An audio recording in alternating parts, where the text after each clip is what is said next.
Bonjour tout le monde. Alors, bienvenue aux Instituts du Centre Franco ce matin. Mon nom est Louis Hull et je suis très heureux de vous souhaiter la bienvenue à cette formation aujourd'hui qui a comme titre La différenciation pédagogique en maths, trois petits points, comment? Nous aurons la chance de vivre cette formation avec Julie Séguin-Mondou qui est avec nous. Alors, merci Julie. Et puis, avant de commencer, quelques petites consignes, simplement pour vous dire que le tout est enregistré et sera rendu disponible au cours des prochains mois sur le site du Centre Franco. De plus, on vous demande de mettre votre micro en sourdine et si vous avez des questions ou commentaires, on vous invite à utiliser la boîte de clavardage. Enfin, on voudrait remercier le ministère de l'Éducation qui rend possible cette initiative en développement professionnel. Voilà, c'est tout pour l'intro. Et je vous souhaite une super belle formation et très rentable pédagogiquement. Et je passe maintenant la parole à Julie. Merci. Merci, Louis. Bonjour tout le monde. Je suis très heureuse d'être parmi vous aujourd'hui pendant, c'est ça, la session d'Institut d'été du Centre Franco. Merci encore à Louis pour l'invitation. Il me fait toujours plaisir d'animer pour le Centre Franco. Donc, aujourd'hui, comme vous voyez à l'écran, on va parler de différenciation pédagogique. Tout d'abord, me voici pour ceux et celles qui ne me connaissent pas. J'ai été dans l'éducation, dans le système d'éducation pour 30 ans. Depuis quelques années, je suis à la retraite. Déjà, je ne peux pas croire. Je pourrais énumérer plusieurs projets auxquels j'ai participé, mais ça serait plus facile d'énumérer ceux auxquels je n'ai pas participé. J'ai fait pas mal de tout.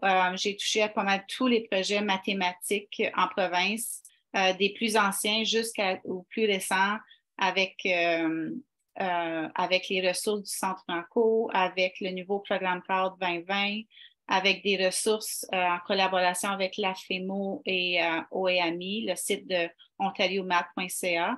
Et aussi, depuis ma retraite, j'étais présidente. Je suis présidente sortante en ce moment.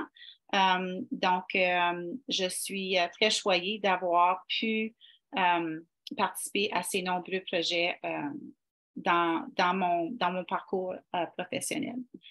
Donc, tout d'abord, avant de débuter notre formation, j'aimerais qu'on fasse la reconnaissance du territoire, mais d'une façon un peu spéciale.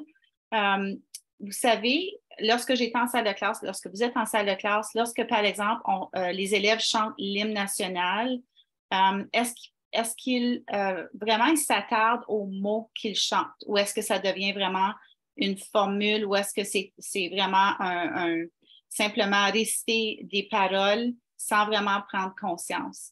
Donc, aujourd'hui, je vous invite de lire la reconnaissance du territoire avec vraiment l'intention que cette reconnaissance ici devant vous à l'écran est vraiment une marque d'hommage et de respect envers nos peuples autochtones. Écoutons ensemble les peuples autochtones, apprenons d'eux et travaillons avec eux pour construire avec eux un avenir meilleur. Donc, je vous donne une petite minute pour vous recueillir et vraiment, on va se sentir privilégié d'être sur ce territoire où on est en ce moment partout en province. Donc, allez-y.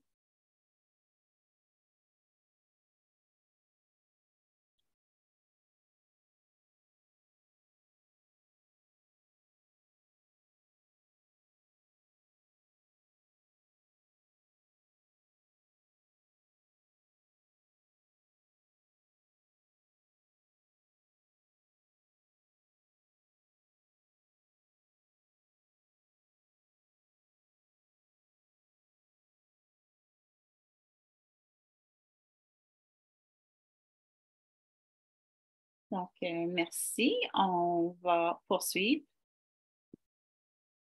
Donc, aujourd'hui, j'aimerais également, avant de débuter, vous informer que les ateliers mathématiques ou l'atelier d'aujourd'hui fait partie de la série d'ateliers mathématiques offerts par l'AFEMO. L'AFEMO, c'est notre seule association francophone en mathématiques en Ontario. Elle existe depuis 1991. Et puis, je vous invite, si vous ne l'êtes pas déjà, de devenir membre. Chaque année, la FEMO offre des ressources, offre de l'appui aux enseignants pour l'enseignement et l'apprentissage des mathématiques. Sur notre site Web, vous pouvez avoir accès à nos vraiment bons magazines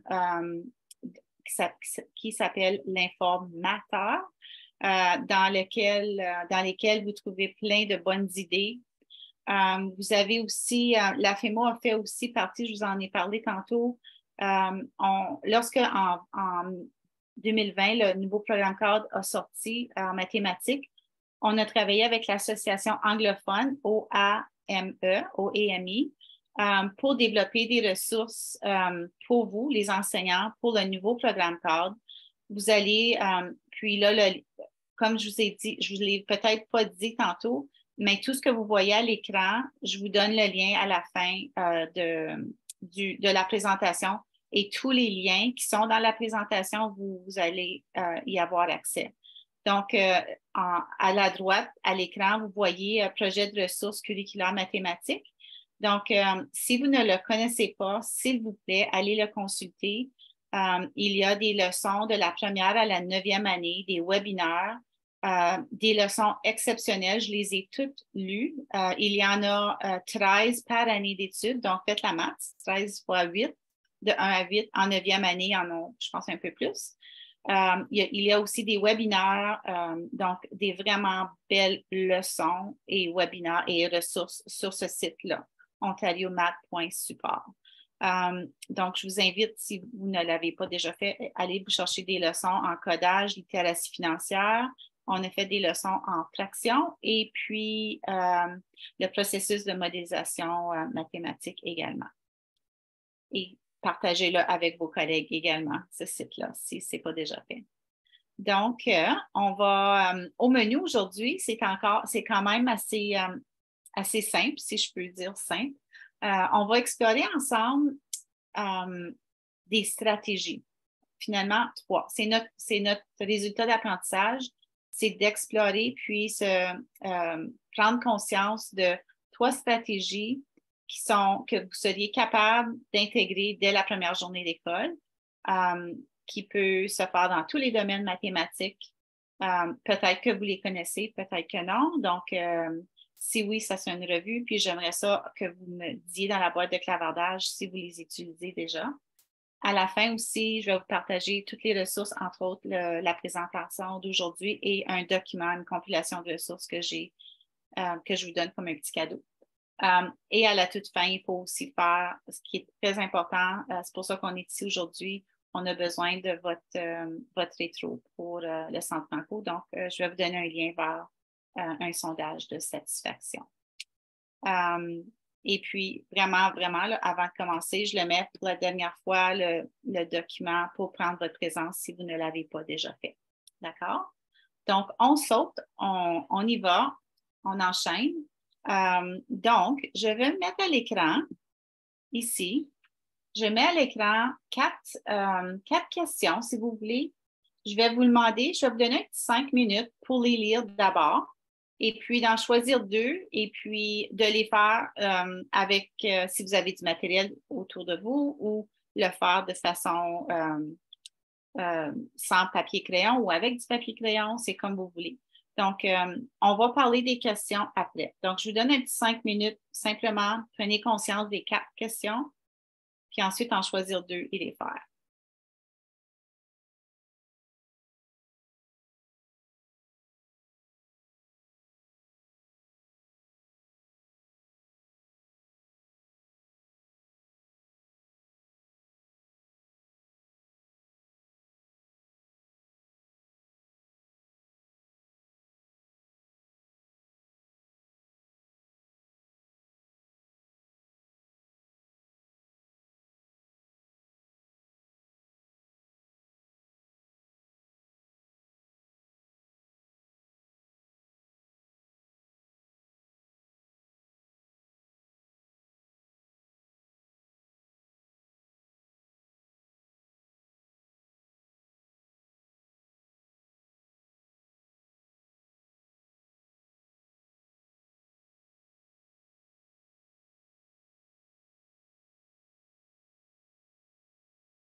Donc, je pense qu'on va s'arrêter ici, même si vous n'avez pas eu la chance de possiblement en explorer 2 des 4 questions. La question que j'ai pour vous n'est pas nécessairement une question mathématique, mais lorsque vous avez lu les 4 questions et possiblement vous en avez exploré 2, qu'est-ce que vous avez remarqué au sujet des 4 questions? Est-ce que vous pouvez analyser un peu les questions que vous avez lues? Ça serait quoi? Qu'est-ce que vous avez remarqué au niveau, si je peux me permettre de dire, du style de questions, les 4 questions? Est-ce que vous avez remarqué quelque chose en particulier? Il y a beaucoup de choix, oui, absolument.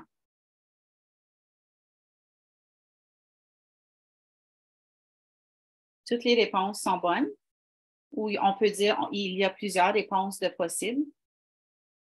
Une question ouverte. Ouverte dans le sens que l'élève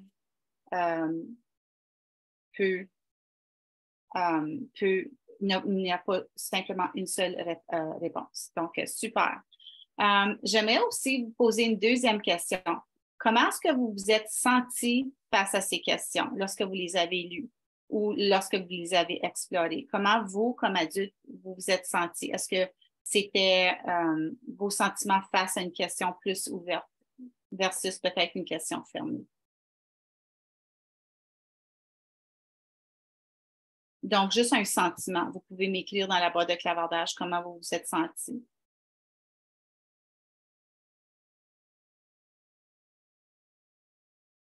À l'aise, bien. Libre. J'adore libre. Confiant. Super.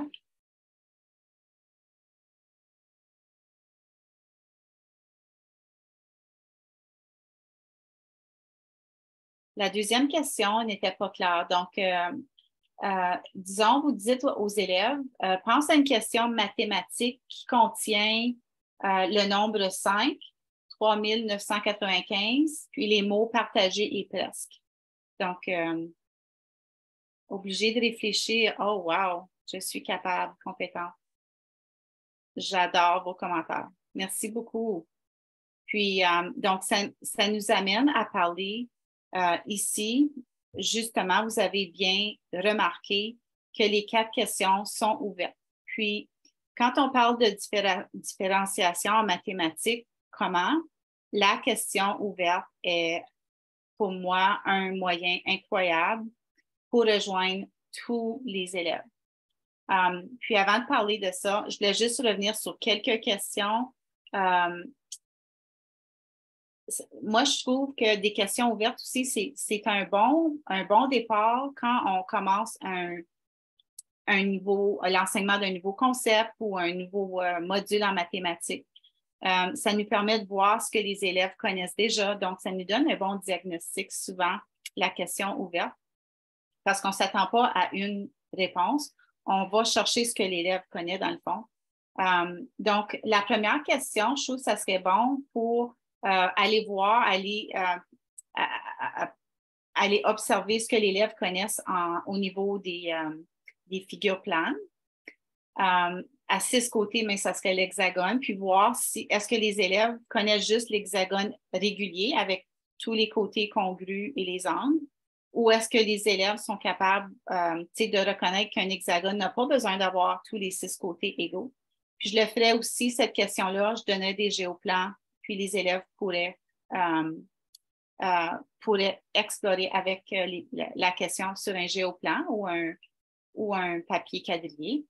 La deuxième phrase c'est peut-être un style qu'on connaît moins. On va en parler tantôt, mais je me suis inspirée d'une auteure. Et puis, ça permet à l'élève de vraiment réfléchir puis de penser à une question qui pourrait avoir les mots partagés presque. Presque, c'est vraiment bon pour l'estimation. Et puis, donc, on pourrait, au lieu de donner une division aux élèves, leur donner cette phrase-là pour voir s'ils comprennent vraiment le concept de division et peut-être aussi faire le lien avec la multiplication. Ils vont peut-être dire combien de groupes de quelque chose que j'ai besoin pour 300, 3000 ou presque 4000 comme nombre. Les deux autres questions, la troisième question, je l'aime beaucoup pour l'estimation. Donc, quels deux nombres qu'on pourrait multiplier pour se rendre à 400? Donc, encore là, on travaille plus sur le sens de la multiplication que axé sur des connaissances de multiplication. Et la dernière, je l'aime beaucoup aussi, c'est d'amener les élèves vraiment à réfléchir à la soustraction comme une différence. Hein? Donc, on soustrait deux nombres qui sont proches l'un de l'autre. Donc, ça pourrait être, je ne sais pas moi, 20 et 22 ou 2000 et 2002. Et puis, quelle pourrait être la réponse? Donc, on amène les élèves à faire un genre de conjecture de dire, mais quand je soustrais deux nombres qui sont proches l'un de l'autre, même si c'est des grands nombres ou des petits nombres, puis là, je parle des nombres naturels, la réponse est toujours petite, même si c'est avec des gros nombres. On pourrait faire 100 000 moins la différence entre 100 000 et 100 002. D'accord? Donc, c'est vraiment ces questions-là, je les aime beaucoup pour développer vraiment le sens de la propriété, là, de la soustraction pour celle-là. Pour revenir, d'accord, Lydie, il n'y a pas de problème. Pour revenir, faire une petite mise en commun pour ces 4 questions ici. Donc, c'est quoi une question ouverte, hein, dans le fond, parce que là, vous les avez dit, je pense que vous avez ressorti pas mal tous les commentaires, tous les critères. C'est une question que plusieurs, vous l'avez dit, plusieurs bonnes réponses. Il n'y a pas qu'une seule réponse. J'ai beaucoup aimé le commentaire de Libre parce que les enfants deviennent plus libres, flexibles et même créatifs à trouver et à raisonner de façon mathématique. Chaque élève peut connaître du succès. Ça permet à tous les élèves de votre classe de répondre avec les capacités qu'ils ont. Donc, c'est vraiment, tout le monde travaille la même question, mais à son niveau de compétence. Donc, c'est axé, il y a quelqu'un aussi qui l'a dit tantôt, beaucoup plus sur le raisonnement que sur une réponse. Donc, c'est vraiment gagnant de travailler les questions ouvertes avec les élèves. Puis, tout ce que je vous présente aujourd'hui, je l'ai vécu avec des enseignants quand j'étais conseillère pédagogique en salle de classe avec des élèves. Ce qui est intéressant, je travaillais avec un groupe à un moment donné au cycle moyen. Et puis, les enseignantes, parce que c'était des enseignantes, il n'y avait pas d'enseignants, me partageaient qu'il y a certains élèves qui n'aimaient pas les questions ouvertes parce qu'ils étaient vraiment habitués, stylés de répondre des questions mathématiques où est-ce qu'il y avait une seule bonne réponse. Donc, c'était un peu comme un déséquilibre pour eux, mais en même temps, plusieurs enseignants, puis j'en ai même des frissons, j'ai vécu cette situation-là beaucoup. Les élèves ayant certaines difficultés d'apprentissage, j'avais souvent le commentaire, eux vont avoir peut-être un peu plus de difficultés. Bien, c'était le contraire. Donc, les élèves ayant des défis, c'est eux qui brillaient avec ces questions ouvertes-là, parce que je pense il n'y avait pas juste une réponse. On ne cherchait pas une réponse. L'élève était libre, flexible de répondre à la question à sa façon. J'ai vu des élèves briller, j'ai vu des élèves avoir plus de confiance en eux. Il y a des élèves, puis j'en parle un petit peu, juste une petite anecdote. J'ai une enseignante qui me disait qu'il y a une élève qui n'était pas confiante. Il y a pas beaucoup, quand on travaillait en équipe, il n'y a pas beaucoup d'élèves qui voulaient travailler avec elle. Lorsqu'elle a commencé, cette élève-là a été exposée à des questions ouvertes. Elle a, comme je vous ai dit, développé de la confiance en elle-même. Elle a vu qu'elle était capable, elle vivait du succès. Donc, elle est devenue, là, les élèves disaient, wow, elle est vraiment bonne et capable. Puis là, tout le monde voulait travailler avec elle. Il y avait plusieurs personnes qui voulaient travailler avec elle. Donc, c'était vraiment une belle histoire de succès. Donc, les questions ouvertes ont vraiment une grande valeur dans vos salles de classe. Elles sont engageantes aussi pour les élèves. Et puis, je voulais aussi vous dire que Ça existe, on en parle depuis longtemps. Par exemple, dans le guide, je ne me souviens pas, en 2004, je pense, 2000, je vais mettre mes lunettes. Le guide est sorti en 2006. À la page, c'est ça, 31-34, on parle des questions ouvertes dans le guide d'enseignement efficace. Donc, on continue. Donc, ça veut dire qu'il y a beaucoup de questions qu'on a entre les mains qui sont fermées. Mais vous pouvez, je vais vous donner les outils aujourd'hui pour les transformer. On peut transformer n'importe quelle question fermée en une question ouverte. Donc, je vous laisse une petite minute pour réfléchir à ces deux questions, donc 10 moins 8, et puis détermine le périmètre de ton pupitre. Comment est-ce qu'on pourrait les transformer pour qu'elles soient plus ouvertes? Donc, vous pouvez en prendre une ou l'autre, puis nous donner vos idées dans la boîte de clavardage. Comment est-ce que vous pourriez les transformer pour qu'elles deviennent plus ouvertes?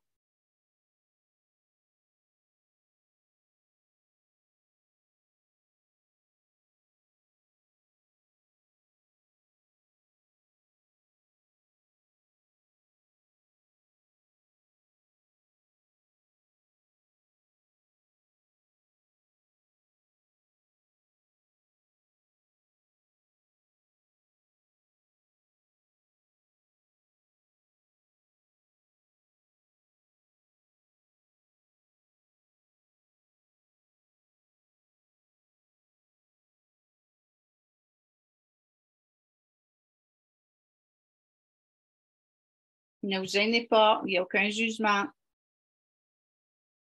Ah, super, Eric, tu t'es inspiré, hein? Donc, tu vois, au lieu de faire une page comme dans mon temps, genre, on avait des pages de soustraction, on pourrait, quelle belle façon d'explorer la soustraction en disant de trouver deux nombres dont la différence est 2. Donc, ça serait super.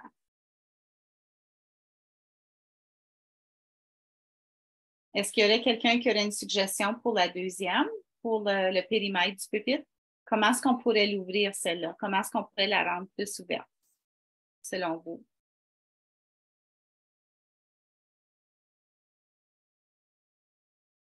Dépendant du niveau d'études, Amanda, oui, on pourrait. Je sais qu'à partir d'une certaine année scolaire, on utilise des mesures plus conventionnelles et d'autres chez les plus jeunes non conventionnelles. Toutes les mesures de 2 rectangles dont le périmètre est 20. Oui. Ou de construire, hein? On pourrait faire construire différents rectangles ayant un certain périmètre. Donner le choix de l'unité de mesure, oui. Excellent. Donc, merci pour vos idées. Donc, voici, je voulais juste vous donner une... excusez. Je vous donnais les deux exemples ici. Donc, on a déjà eu celle pour 10 moins 8. Là, donc, trouver la différence entre les deux nombres. Quels peuvent être ces deux nombres? Et puis, de faire remarquer aux élèves,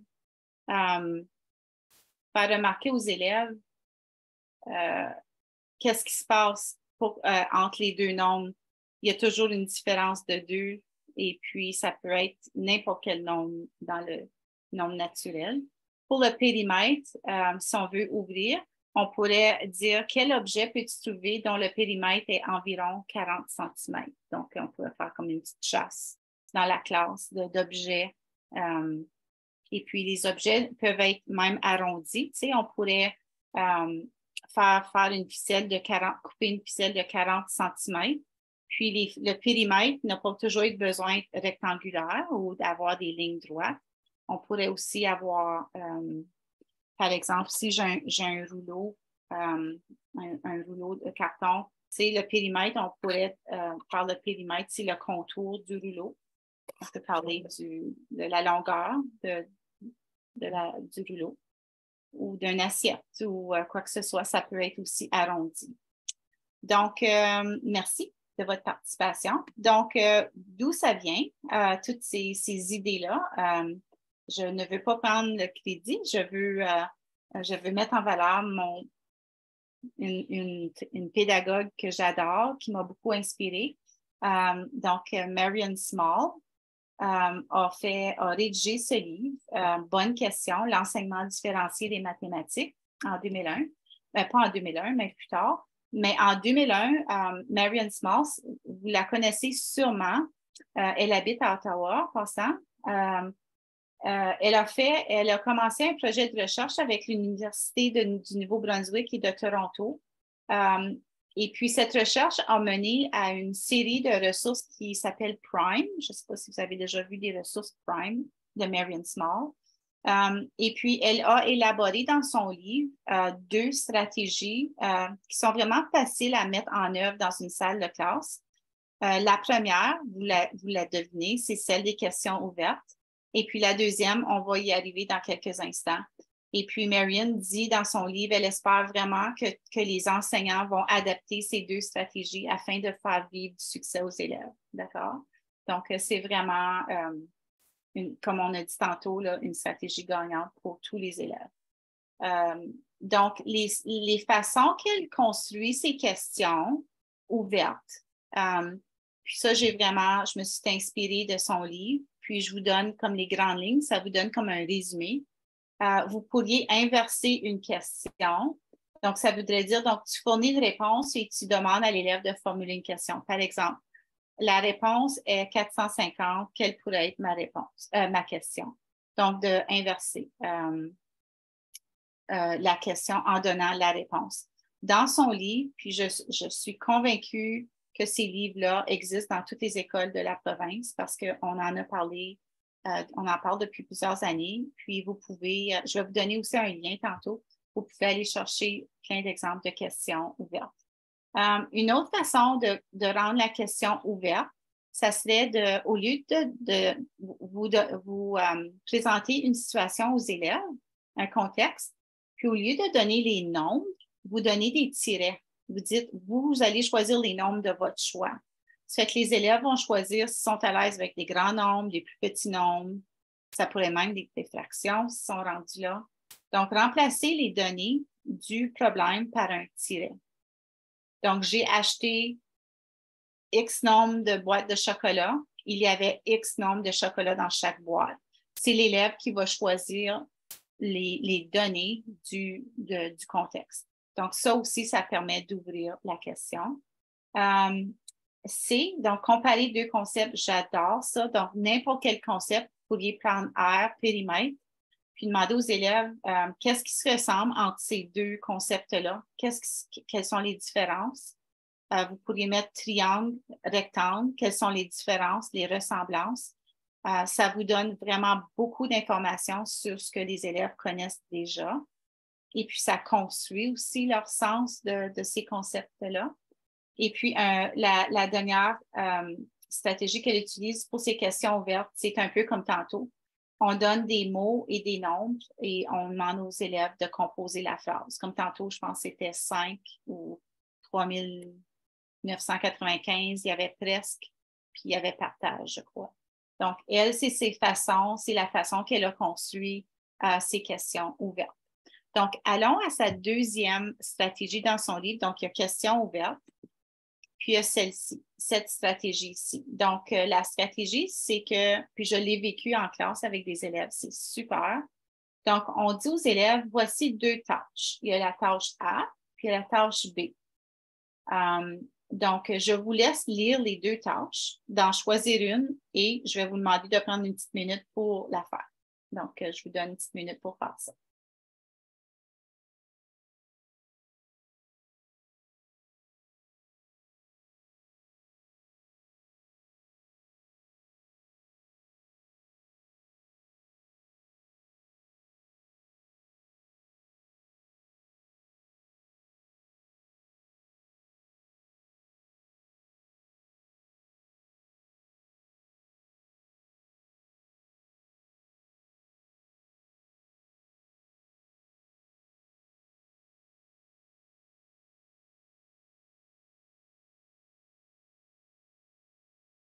Donc, ici, dans les 2 tâches, les 2 questions, qu'est-ce que vous avez remarqué au sujet des 2 questions? Qu'est-ce que vous remarquez? Si on les compare, là,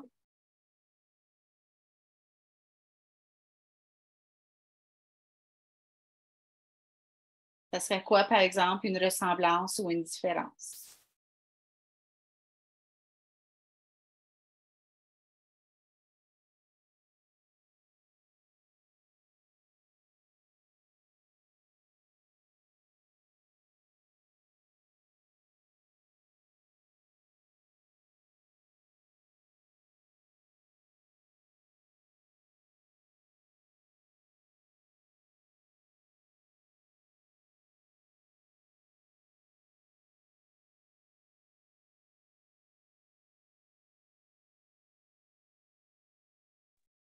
Excuse, Julie, est-ce que tu pourrais répéter la question? J'étais concentrée sur finir mon affaire, puis j'ai manqué. Désolée. Mais qu'avez-vous remarqué au sujet des deux questions? Donc, j'aimerais en comparant les deux questions, quelle serait peut-être une différence ou une ressemblance? Donc, Marie, tu dis, c'est ça, on a juste changé le numérateur et dénominateur. OK. Le niveau de difficulté est décidé par l'élève. J'aime ça, Amanda, que tu précises que c'est sûr qu'il y aurait du matériel de manipulation à la portée des élèves. Merci de le mentionner. Donc, c'est ça. Donc, dans le fond, vous avez vu, on travaille le même concept. Numéro 1. Dans les deux cas, on veut comparer des fractions. Exactement. Je vais dire plutôt une habileté, l'habileté de comparer des fractions. C'est sûr que les élèves ici ne savent pas, mais il y en a une des deux questions, d'une des deux tâches qui est un peu plus complexe, d'accord? Donc, si on passe à la tâche A, on demande aux élèves de choisir deux fractions ayant le même numérateur. Donc, quand il y a deux fractions avec le même numérateur, si je prends 1/4 et 3/4, c'est un peu plus simple de les comparer. On peut les représenter. Tandis que la tâche B, puis les élèves ne le savent pas, ça, on ne leur dit pas. La tâche B, on demande à penser à deux fractions ayant le même. Excusez, j'ai complètement inversé ce que je viens de vous dire, c'est le contraire. La tâche B, on demande à penser à deux fractions avec le même dénominateur. Donc, 1/4, 3/4, par exemple. Ou 3/4, 5/4. Laquelle est plus grande? Donc, quand on compare des fractions ayant les mêmes numérateurs, visuellement aussi, on peut voir, c'est plus simple. Tandis qu'à la tâche A, on parle du numérateur. Donc, je peux avoir 5 douzièmes, 5 demi. Donc, laquelle est la plus grande? Donc, la tâche A est un peu plus complexe, si je peux dire. Mais dans les deux cas, dans les deux tâches, on travaille la comparaison et on travaille aussi les fractions. Ce qui est beau là-dedans, ou la façon que ça, c'est vraiment, en passant, c'est Marion Small qui les a, elle en donne plein d'exemples dans son livre. Elle les appelle des tâches parallèles. Les tâches parallèles, tous les élèves peuvent participer à la mini-leçon. Tous les élèves peuvent participer à l'échange mathématique parce qu'on travaille la même habileté, le même concept. Donc, les élèves vont choisir la question avec laquelle ils sont plus à l'aise. Puis, j'ai souvent vu des élèves se donner le défi de faire, sans le savoir, la question la plus complexe. Donc, j'adore aussi ça pour la différenciation parce qu'on n'a pas besoin de faire quelque chose de différent. On fait juste simplement adapter une des deux questions. Si vous voulez, Marion Small a aussi un site web. Je vous ai donné 2 liens. Là, vous y aurez accès dans la présentation lorsque je fais le partage à la fin. Elle a aussi un site web qui s'appelle one2infinity.ca. En tout cas, je vous ai donné des liens à une présentation sur les questions ouvertes, mais sur son site web aussi, vous pouvez trouver d'autres exemples et surtout son livre qui a été traduit en français, qui est vraiment bon. Donc voilà, je vous ai dit au début de la session, on explorerait 3 stratégies. Donc, on a parlé des questions ouvertes, des tâches parallèles Et maintenant, allons en vivre une troisième que j'ai découverte lors d'un congrès. D'accord? Donc, je vous présente une petite situation. Donc, à la ferme, il y a 25 moutons. 5 chiens surveillent les moutons. Puis, je vous pose la question, quel est l'âge du fermier? D'accord?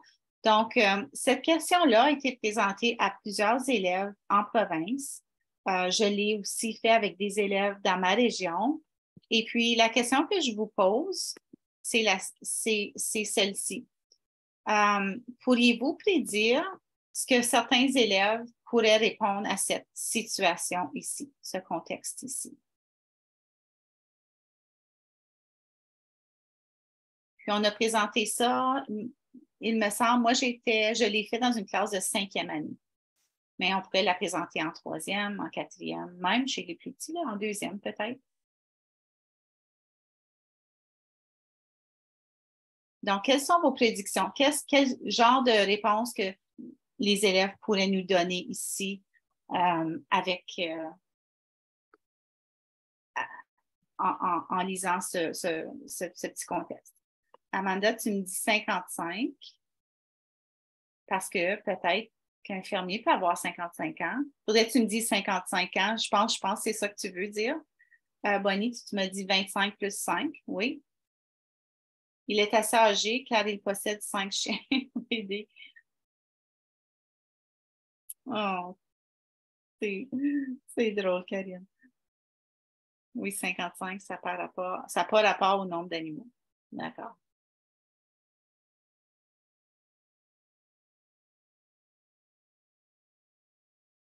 Donc, tout pour dire, puis j'avais une vidéo avec des élèves. On avait filmé une vingtaine d'élèves. La vidéo n'existe plus, puis à cause des droits des droits des élèves et de tout ça, je ne pouvais pas vous montrer la vidéo, mais c'était vraiment révélateur. On avait des élèves qui nous disaient peut-être que l'élève je pense qu'il y en avait un qui avait peut-être écrit 55 ou autour de 45 parce que madame, elle a à peu près cet âge-là, puis c'est un adulte, donc le fermier aurait 55 ou 40 ans. Il y a des élèves qui ont peut-être, il y avait quelques élèves, mais c'était la minorité qui disait ça n'a pas rapport, l'âge du fermier n'a pas rapport à des moutons ou ses chiens. Mais je pense que ça a un rapport. Vous aviez un bon point quand vous avez dit, si le fermier appartient à 25 moutons et 5 chiens, il doit quand même être un adulte puis avoir quand même financièrement des sous pour en acheter. Mais je vais vous dire que plusieurs élèves ont fait des opérations au hasard. Donc, il y a des élèves qui ont fait 25 plus 5, 25 moins 5. Il y a même des élèves qui ont fait 25 fois 5, 25 divisé par 5. Puis, on a questionné les élèves. Il y a même un élève, vous allez rire, qui a fait les 4 opérations parce qu'elle dit, mais moi, j'ai pensé faire les 4 opérations parce que je sais j'en aurais au moins une de bien. Ça fait qu'il a fait l'addition, soustraction, multiplication, division. C'était vraiment révélateur d'entendre ce commentaire-là. Puis, il y en a un autre qui a dit aussi qu'il a fait les 4 opérations parce qu'il voulait plaire à madame. Il voulait bien réussir le problème. Ça fait que la plupart, je dirais 85, même 90% des élèves ont fait une opération au hasard avec le 25 et le 5. Donc, ils ont pris les nombres dans le problème, ils ont fait quelque chose avec. Et puis, souvent, puis je l'ai entendu souvent dans des formations, les élèves ne tiennent pas compte du tout du contexte. Ils vont juste prendre les données puis ils vont faire quelque chose avec. Et puis, les élèves, donc, ne pensent pas, ne raisonnent pas, ils veulent juste faire des opérations, des procédures, d'accord? Donc, comment est-ce qu'on peut amener les élèves à peut-être à ralentir puis vraiment comprendre le contexte avant même de choisir la bonne opération? Parce que parfois, il y a des élèves qui vont lire ça puis vont dire, je ne suis pas sûre. Tu sais, dans ce cas ici, c'est vraiment une question piège là, parce qu'on veut voir qu'est-ce que les élèves vont faire. Mais il y a quelqu'un, puis je vais vous le présenter tantôt, qui a travaillé une stratégie. Puis sa stratégie, c'est celle-ci. Donc, sa stratégie, c'est vraiment explorer un problème sans nombre en mathématiques. Wow! Donc, lui, ce qu'il a fait, puis il est anglophone, j'ai traduit une de ses questions, d'accord? Ça fait qu'on va la vivre ensemble. Ça fait que vous pourriez faire celle-ci avec vos élèves, puis je vais vous donner aussi le lien à son site web par la suite que vous pourriez utiliser. Donc, voici le problème que je vous présente. Donc, avec les élèves, je le lirai avec eux, puis je m'assurerai qu'ils comprennent. Donc, il y avait des poissons tropicaux qui nageaient dans un aquarium. Certains d'entre eux étaient des poissons clowns. Puis là, les élèves vont peut-être dire, mais c'est quoi un poisson clown? Puis vous pouvez dire c'est un poisson comme Nemo, le poisson dans le film Nemo. Ça fait que là, quand les élèves, on leur présente ce problème-là, je leur dirais, OK, maintenant, on va visualiser un peu la stratégie en littératie. Visualiser qu'est-ce que vous voyez dans votre tête quand on lit ce problème ici, ou cette situation ici. On peut faire même un dessin. Ça fait qu'on pourrait, avec les élèves, représenter le problème, d'accord? Donc, tantôt, on a dit qu'il y avait des poissons tropicaux dans un aquarium. Donc, je mets une image des poissons tropicaux. Il y a un aquarium, puis le poisson clown, je leur montre à quoi ça peut avoir l'air, d'accord? Donc, ça serait comme la démarche. Ensuite, on dirait, d'accord, donc maintenant que tu as une idée du contexte, je vous donne une information de plus, d'accord? Donc, maintenant, je vous dis, il y avait 29 poissons tropicaux qui nageaient dans un aquarium. Certains d'entre eux étaient des poissons clowns. Donc, on dit aux élèves, qu'est-ce qui a changé ici? Qu'est-ce qui a changé? C'est le même contexte, mais j'ai changé quelque chose. Donc, selon vous, c'est l'ajout du nombre exact de poissons. Exactement. Puis, qu'est-ce qu'on a appris de cette nouvelle information-là? Amanda, tu l'as dit, ça nous donne exactement le nombre de poissons dans l'aquarium. Donc, on sait qu'il y a 29 poissons tropicaux en tout. Certains d'entre eux étaient des poissons clowns. Donc, combien pourrait-il y avoir de poissons clowns aux élèves? Donc, ça, c'est ma question. Ma question est ouverte en passant. Donc, selon vous, vous pouvez me dire dans la boîte de clavardage combien de poissons clowns est-ce que je pourrais avoir, sachant qu'il y en a 29 en tout, puis il y en a certains qui sont des poissons clowns. Donc, Amanda, toi, tu dis 3. Moins de 29. N'importe quel nombre, moins. Puis, on dirait aux élèves, bien, pourquoi moins? Hein? Ça serait encore une belle conversation à avoir. Super. Donc, on continue, puis on leur présente ça ici. Puis, la façon qu'il fait, lui, il fait comme dans une présentation PowerPoint, comme qu'on fait aujourd'hui, puis il affiche une diapo à la fois pour vraiment ralentir les élèves, le raisonnement, ralentir la réflexion des élèves. Donc, ici, on dit aux élèves, d'accord, il y avait 29 poissons tropicaux qui nageaient dans l'aquarium, ça ne change pas. 7 d'entre eux étaient des poissons clowns. Donc là, on pose encore aux élèves qu'est-ce qui a changé, qu'est-ce qu'on a appris de la nouvelle information, quelles questions qu'on peut se poser à propos de cette situation ici. Donc, c'est vraiment une question, c'est vraiment une démarche vraiment riche avec les élèves parce qu'on les amène vraiment à raisonner.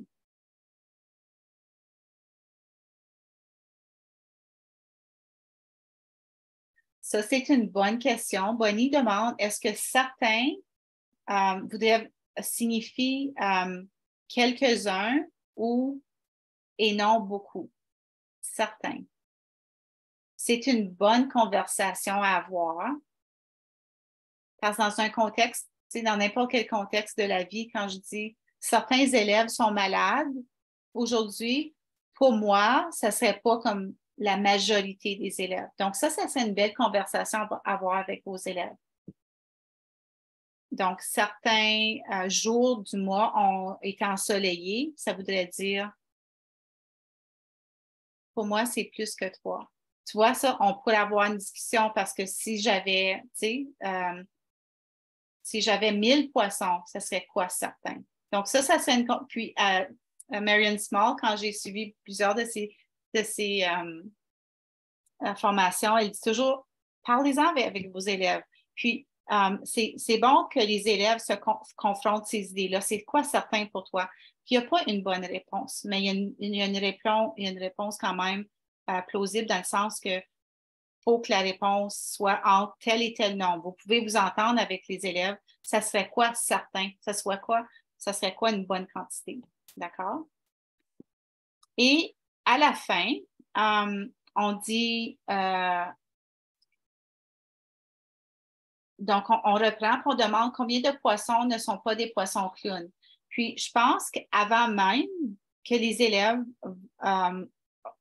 aillent travailler là, cette situation-là en équipe ou individuellement, moi, ce que je veux que vous reteniez, c'est quelle opération est-ce que tu vas utiliser pour résoudre le problème? Parce que tantôt, vous vous souvenez, avec le fermier, les élèves ont tendance à prendre des nombres et faire n'importe quelle opération. Ça fait que ça serait vraiment important de développer chez les élèves, de leur montrer des situations, des contextes et de dire Madame, là, moi, aujourd'hui, ce n'est pas important la réponse. Je veux savoir quelle opération pour développer vraiment le sens de l'opération. C'est possible qu'il y a des élèves qui vont utiliser une addition, il y en a d'autres une soustraction, puis de dire c'est correct qu'on utilise les deux. On arrive à la même quantité, dans le fond, d'accord? Ça fait que vraiment mettre l'accent sur l'opération. Donc, ça, je vais juste sauter ça ici. Ça ici, c'est c'est une autre source d'inspiration. C'est je ne peux pas dire un collègue, je l'ai rencontré quelques fois en conférence, mais Brian a un site web qui s'appelle, puis je vous ai donné toutes ces informations-là dans la présentation.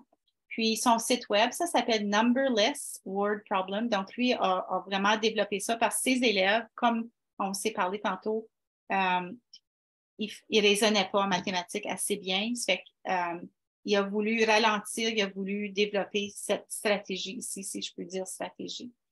Donc, ça, c'est Brian. Puis, il y a aussi, puis là, je vois que j'ai mis un Twitter, là. Il faudrait peut-être le changer parce que Twitter a changé de nom récemment.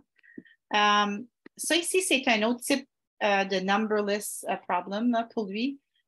J'ai vraiment aimé y ajouter aussi au niveau des données, des diagrammes. Donc, on pourrait montrer aux élèves un diagramme sans nombre et demander aux élèves, que remarques-tu? Quelles questions te poses-tu? Qu'est-ce que le diagramme ici pourrait nous représenter? On sait qu'il manque une bande. Est-ce que ça pourrait être les saisons? Non. Donc, on peut avoir des bonnes conversations. Puis ensuite, on peut, ça pourrait être, par exemple, un diagramme sur les sports.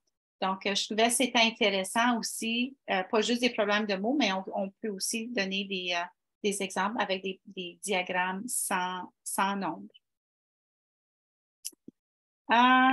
Donc, aujourd'hui, nous avons donc exploré 3 stratégies pour différencier avec nos élèves. Donc, les questions ouvertes, les tâches parallèles et les problèmes sans nombre de Brian. Ma question pour vous, premièrement, est-ce que vous les connaissiez, oui ou non? Est-ce que vous aimeriez les faire, en explorer avec vos élèves? Quelles sont vos impressions? Ça fait que on achève, mais je laisse simplement savoir, est-ce que vous en connaissiez, est-ce que vous connaissiez ces stratégies-là? Peut-être que oui, mais peut-être pas le nom. Des fois, peut-être vous en faisiez, vous utilisiez ces stratégies-là, mais sans le savoir. Peut-être l'intention ou d'en connaître davantage. Donc, dans la boîte de clavardage, dites-moi si vous les connaissiez, oui ou non. Et puis, quelles sont vos impressions?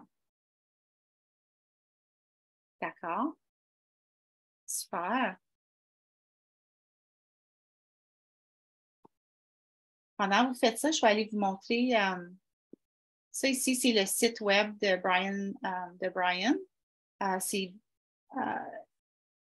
Teaching to the Beat of a Different Drummer. Puis vous voyez, il y a ici là, un onglet qui dit Numberless Word Problem. Puis donc, vous n'avez qu'à cliquer sur ça. Puis ça vous amène à plein d'idées. Voilà. Donc, on va aller ici.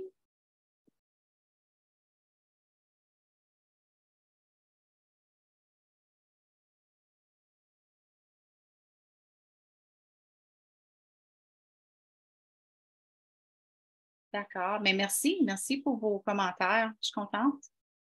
Donc, ça, c'est des choses, comme je vous ai dit, vous pouvez commencer la première journée d'école avec ces idées-là. Donc, on achève un petit peu. On achève la session, je vois le temps. Je vous ai dit tantôt au début que je partageais avec vous des ressources. Donc, lors d'un autre projet, j'ai eu à faire une compilation de ressources. Donc, je vous ai fourni dans la présentation PowerPoint d'aujourd'hui une compilation. Donc, j'ai mis tout dans un même document. C'est un petit cadeau que je vous offre si vous voulez l'avoir. C'est vraiment toutes les belles ressources qui existent en mathématiques. C'est sûr, peut-être qu'il en manque, mais il y en a beaucoup ici, là. Il y en a beaucoup, beaucoup. Peut-être qu'il y en a ici que vous ne connaissiez pas. Ça fait que je vous l'offre comme un petit cadeau. On aime ça avoir des petits cadeaux. Et puis, donc, je vais mettre deux choses dans la boîte de clavardage. Je vais mettre le lien au sondage du Centre Franco et le lien de cette présentation ici d'aujourd'hui, dans laquelle vous allez avoir accès à toutes les ressources, à toute la présentation. J'ai même laissé mes notes en bas de page là, de chaque diapo pour que vous puissiez en avoir accès. Puis, Louis, donne-moi une seconde. J'ai une bonne question, puis je pense que ça vaut la peine d'être filmé. C'est qu'Amanda demande, est-ce que les guides sont conformes avec le nouveau curriculum? Je reviens d'un congé parental. Donc, numéro 1, tous les fondements mathématiques dans nos guides d'enseignement efficace n'ont pas changé. Les guides, les stratégies restent les mêmes, sauf le contenu qu'on a mentionné dans nos guides. Par exemple, on disait, par exemple, en 4e, on fait telle chose avec les fractions. Il y a certaines leçons aussi, certaines activités qui ont été identifiées par une année scolaire. C'est ça qui aurait changé un peu. Mais je vous donne une bonne nouvelle parce que j'ai travaillé aussi sur ce projet-là l'année passée. C'est une ressource qui va sortir, ça s'appelle « À vue d'œil ». Et puis, pour chaque contenu mathématique dans le nouveau programme cadre, vous cliquez, puis vous allez avoir toutes les ressources des guides, des différents guides d'enseignement efficace, parce qu'il y en a beaucoup de guides d'enseignement efficace.